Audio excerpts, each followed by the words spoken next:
Ok.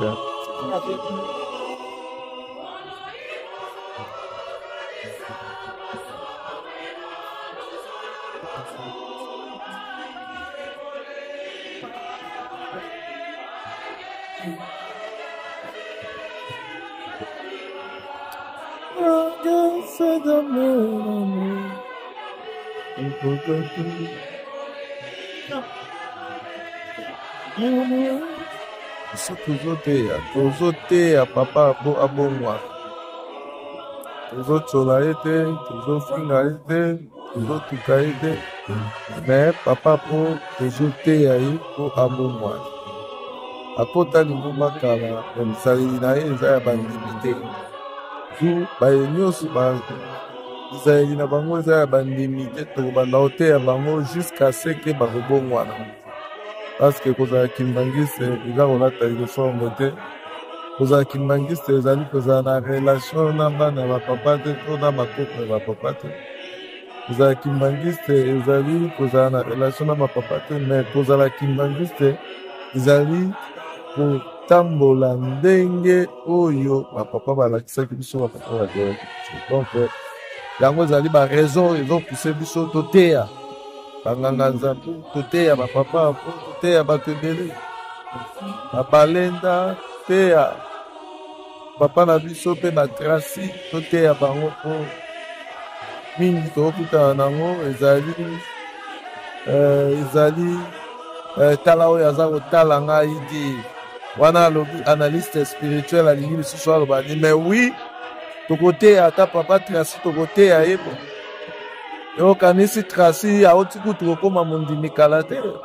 ye nde aza mutu te aza na droit ya mateya te trasi mpe akoteyama baémission ekoya tokomeka mpe koteya papa trasi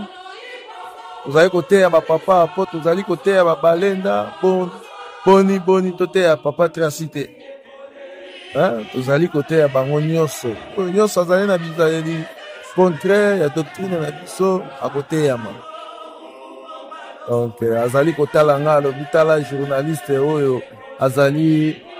non professionnel me di est-ce que bayebisaki yo nga naza professionnel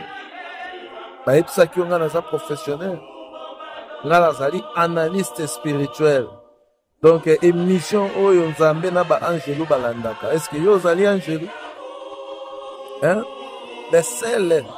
la seule émission oyo nzambe na ba angelo balandaka wana nzambe abengi ba angelo alobi boya analyste spirituel alinga banda émission tala po salim azali koloba yo nani oteya papa trasi apo salim azali koloba yo nani oteya papa trasi non papa trasi azali motu te papa trasi azali mondemi te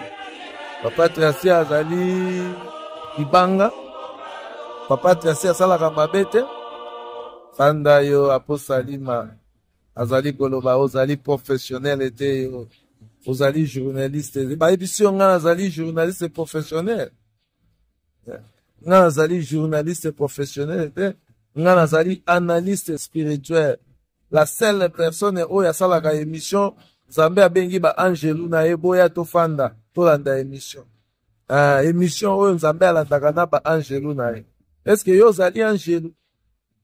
est-ce que yo ozali nzambe po tuna nga soki nazali professionnel prochainement bokozwa émission oteya papa trasi bi naposali mafanda oteya papa trasi zela soki yo oza kokoka koteya ye te biso tokoteya ye soki yo oza kokoka kobongwana te biso tokobongola yo aposali mwana mongala qui Laurent analyste spirituel